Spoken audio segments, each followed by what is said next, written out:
రాష్ట్రంలోని ప్రముఖ పుణ్యక్షేత్రాల్లో ఒకటైన ఏలూరు జిల్లా ద్వారకా తిరుమల చిన్న వెంకన్న ఆశ్వయుజ మాస బ్రహ్మోత్సవాలను అక్టోబర్ 2వ తేదీ నుంచి నిర్వహించేందుకు అన్ని ఏర్పాట్లు చేస్తున్నామని దేవస్థానం కార్యనిర్వహణాధికారి ఎన్వీఎస్ఎన్ మూర్తి తెలిపారు. ద్వారకా తిరుమల తన కార్యాలయంలో మాట్లాడుతూ అక్టోబర్ 9వ తేదీ వరకు బ్రహ్మోత్సవాలు జరుగుతాయని అన్నారు. బ్రహ్మోత్సవాల్లో మొదటి రోజైన 2వ తేదీ స్వామి అమ్మవార్లను పెండ్లి కొడుకు పెండ్లి కూతుళ్లుగా అలంకరిస్తారు.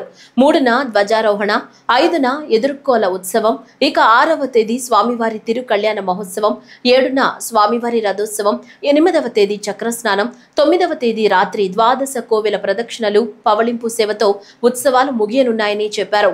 ఉత్సవాల సమయంలో స్వామివారికి ఆలయంలో రోజు జరిగే నిత్యార్జిత కళ్యాణాలు, ఆర్జిత సేవలు రద్దు చేశామని వివరించారు. ద్వారకా తిరుమల లో 2/10/2025 గురువారం నుంచి 9/10/2025 వరకు శ్రీ స్వామివారి తాలూకా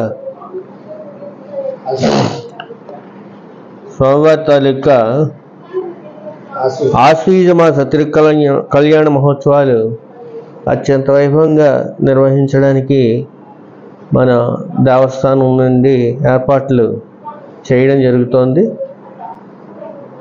ముఖ్యంగా ఇందులో 6వ తారీఖు రాత్రి 8 గంటలకి శ్రీ స్వామివారి తాలూకా కళ్యాణ మహోత్సవం జరుగుతుంది. అలాగే 7/10/2025 రాత్రి 8 గంటలకు శ్రీ స్వామివారి తాలూకా రథోత్సవం అత్యంత వైభవంగా జరుగుతుంది. 2/10/25 స్వామివారిని ఉదయం 9:30 పెండ్లి కుమారుని చేస్తారు. అలాగే రాత్రి 7 గంటలకి స్వామివారిని గజవాహనం పైన తిరువీధి గ్రామోత్సవం ఉంటుంది.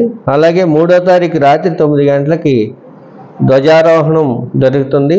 అలాగే హంసవాహనం పైన శ్రీ స్వామివారి తాలూకా గ్రామోత్సవాన్ని నిర్వహించడం జరుగుతుంది.